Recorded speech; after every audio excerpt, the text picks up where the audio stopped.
अगर बात करेंगे विरासत के, भारत में जो विरासत कानून है उसके बारे में अगर बात करेंगे तो आज ये कानून आपके लिए बहुत ज्यादा महत्वपूर्ण होने वाला है। भारतीय कानून में अधिनियम की भी बात करेंगे। भारत में जो विरासत कानून है वो इस प्रकार है कि हिंदू के लिए अगर बात करें तो हिंदू विरासत कानून, मुस्लिम के लिए मुस्लिम विरासत कानून, यानी दोनों के लिए कहीं ना कहीं उनके जो धर्म से जुड़े हुए कुछ जो उनका है उसको लेकर जो है कुछ अलग नियम है। हिंदू का जो है वो अगर बात करें तो उसके लिए कुछ अलग नियम है। लेकिन हिंदू का जो कानून है उसमें हिंदू, सिख, जैन, बौद्ध, आर्य समाज के भी जो लोग हैं उनके लिए भी वही कानून है। और मुस्लिम जो विरासत कानून है उसमें सियाओं के जो कानून है, सुन्नी के जो कानून है उनके लिए ये अलग कानून है। बहुत ज्यादा फर्क नहीं है, लेकिन जो बात करेंगे कानून की, विरासत कानून की, वो समझना, वो जानना आपके लिए बेहद महत्वपूर्ण है। सबसे पहले बात करेंगे हिंदू विरासत कानून की, जिसमें हिंदू, सिख, जैन, बौद्ध और आर्य समाज के लोग आते हैं। ये जो हमारा देश है, भारतीय कानून है, उसमें बहुत सारे नियम बनाए गए, बहुत सारे जो कानून बनाए गए ताकि लोग अगर उसका उल्लंघन करेंगे, अगर उसका पालन नहीं करेंगे तो उनको सजा एक तरह से जो है उसका भुगतना पड़ेगा। देखें, अगर जो बात करें प्रॉपर्टी की बात हो, संपत्ति की बात हो, सबसे बड़ा जो एक तरह से मुद्दा है वो है कि जो आपके जो पूर्वज हैं, आपके पूर्वज के द्वारा जो अर्जित प्रॉपर्टी है, जो संपत्ति है, उसका आखिर वारिस कौन होगा, कौन उसका उत्तराधिकारी होगा, कौन हकदार होगा, उस जमीन हकदार होगा, उस जमीन का, उस संपत्ति का, उस मकान का, उस गाड़ी का, उस बैंक बैलेंस का कौन उत्तराधिकारी होगा।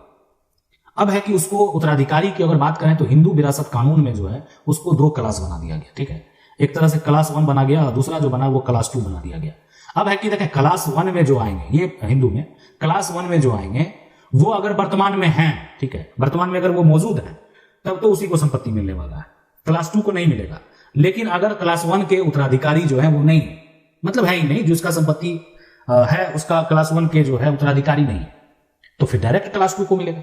तो क्लास 1 में कौन है? क्लास 1 में सबसे आप जानते हैं कि बेटा जो है, ठीक है, अब बेटी भी है, साथ में वह व्यक्ति जिसका मृत्यु हो गया उसका विधवा है, साथ में उनकी मां भी है। याद रखेंगे, मां भी है, मां भी आपके संपत्ति का हकदार है, मां को बेदखल नहीं किया जा सकता। लेकिन अगर ये लोग परिवार में नहीं है, एक व्यक्ति की मृत्यु होती है, एक व्यक्ति की संपत्ति है, ना उनका बेटा है, ना बेटी है, ना उनकी कोई विधवा है, ना उनकी कोई मां है, तब उस संपत्ति के हकदार क्लास 2 यानी पिता होंगे। पिता भी नहीं है तो भाई होंगे, है ना, बहन होंगे, ये सभी जो है इनके हकदार होंगे, है ना। एक तरह से बेटे के बेटे हैं वो होंगे, बेटे की जो बेटी है वो होंगे, भाई की जो बेटी है वो होंगी, ये सारे क्लास 2 के उत्तराधिकारी हैं। ठीक है, ये सभी जो होंगे वो क्लास 2 है। अगर किसी भी जो कानून की अगर बात करें, ये सभी में हिंदू, सिख, जैन, बौद्ध जो एक तरह से कुछ नियम जो है वो डिफरेंट हो सकते हैं, लेकिन इनके लिए यही नियम है, यही कानून है। अगर जो संपत्ति उत्तराधिकारी की बात करेंगे तो इसी प्रकार जो उनका हक है वो तय होता है। लेकिन मुस्लिम में अगर बात करें, अगर कोई मान लेते हैं कि जो मुस्लिम में है, तो मुस्लिम की अगर कोई भी मान लेते हैं उनके पति की मृत्यु हो जाती है, ठीक है, तो मृतक की जो एक तरह से जो पत्नी है उनको सिर्फ जो है पूरी संपत्ति जो है ना, पूरी संपत्ति को आप देख सकते हैं, ये पूरी संपत्ति थी 4 भागों में 1/4 संपत्ति उनकी जो पत्नी है, ठीक है, उनकी जो विधवा है उनको जो प्राप्त होगा 1/4 प्राप्त होगा। ठीक है, लेकिन अगर मान लेते हैं, ठीक है, मुस्लिम जो विधवा है उनके बच्चे हैं, ठीक है, तो वो उनका 1/8 जो शेयर है वो उनको प्राप्त होगा।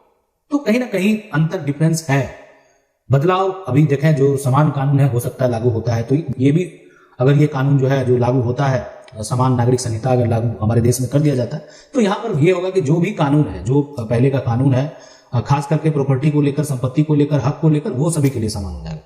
ठीक है, अब है कि मुस्लिम मान लेते हैं कि कोई व्यक्ति है मुस्लिम में, अगर माल पत्नी मर गई है तो पति को जो है, माल पत्नी अगर मर गई है, ठीक है, तो पति को क्या होता है कि उसका आधा हिस्सा जो है अगर पत्नी की संपत्ति मिलता है।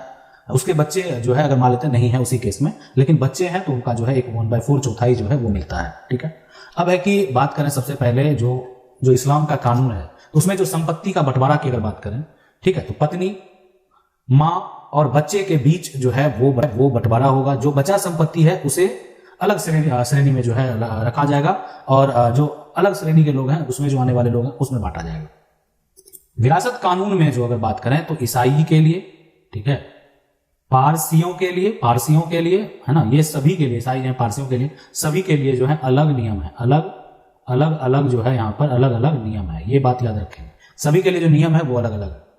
अब है कि हमारा देश का जो कानून है भारतीय उत्तराधिकार अधिनियम, और ये अधिनियम बात करेंगे जो है 1925 की।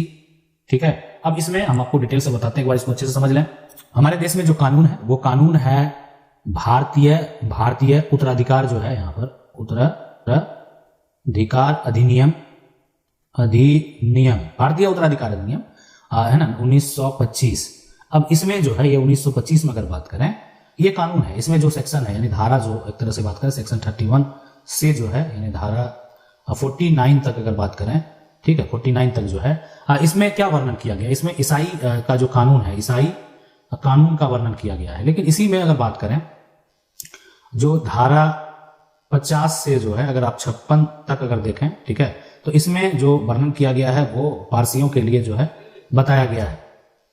तो उसमें अगर आप देखेंगे तो आपको जो है वो पारसियों के लिए जो नियम है, जो कानून है, वो आपको देखने को मिलेगा। तो ये पूरा जो है वो विरासत यानी बात करें धर्मों को लेकर जो है, जो हमारे देश में अलग अलग कानून है उसको लेकर है। लेकिन अभी वर्तमान न्यूज देखते होंगे तो आपको जो है एक तरह से एक नियम और कानून के बारे में सुनने को मिलता होगा, वो है यहाँ पर यूसीसी के बारे में। और यूसीसी यानी ये जो पूरा इसका मतलब अगर बात करें तो वो है यूनिफॉर्म सिविल कोड। यानी अगर आपका मामला जो कानून में अगर जाएगा, न्यायालय में जाएगा, तो ये इसको हिंदी में दिया गया यानी समान, ठीक है, समान नागरिक जो है यहाँ पर संहिता।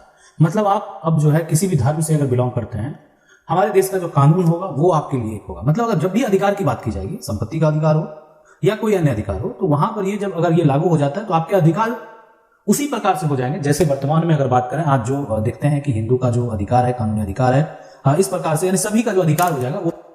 और उसमें संपत्ति से लेकर जो है यानी संपत्ति का जो एक तरह से संपत्ति विभाजन से लेकर के उसके साथ जो भरण पोषण है, यानी सभी जो अगर बात करें भरण पोषण की भी बात करेंगे, ठीक है, यहाँ पर भरण और ये हो जाएगा पोषण का जो कानून है। और साथ में बच्चा जो एक तरह से बात करें, बच्चा गोद लेने का जो कानून है, ये सभी के जो नियम है, साथ में विवाह के जो नियम है, विवाह के नियम, ये सभी नियम में बदलाव हो जाएगा, सभी के लिए ये समान हो जाएगा। सभी धर्मों के लिए ये कानून जो है वो अगर आप देखते हैं कि अलग है, वो आपको देखने को नहीं मिलेगा, ठीक है। तो यही है हमारा कानून, यही है भारत का जो विरासत कानून, आप समझ गए होंगे। और क्या है विरासत कानून? अगर किसी प्रकार का कोई समस्या है, अगर आपका किसी प्रकार का कोई सवाल है तो आप हमें कमेंट करके पूछ सकते हैं। अगर आप कोई भी समस्या से जूझ रहे हैं, आपको लगता है कि नहीं इस समस्या से कैसे निकला जाए, तो आपको बस कुछ नहीं करना, आपको बस कमेंट करना है, सवाल पूछना है, हम आपके सवाल का जल्द से जल्द जवाब देने का प्रयास करेंगे। आशा करते हैं वीडियो अच्छा लगा होगा। वीडियो को लाइक जरूर कर दें, चैनल को पहली बार देख रहे हैं सब्सक्राइब करके जो बेल आइकन है उसको जरूर दबा लें। मिलते हैं अगले वीडियो में, तब तक के लिए जय हिंद।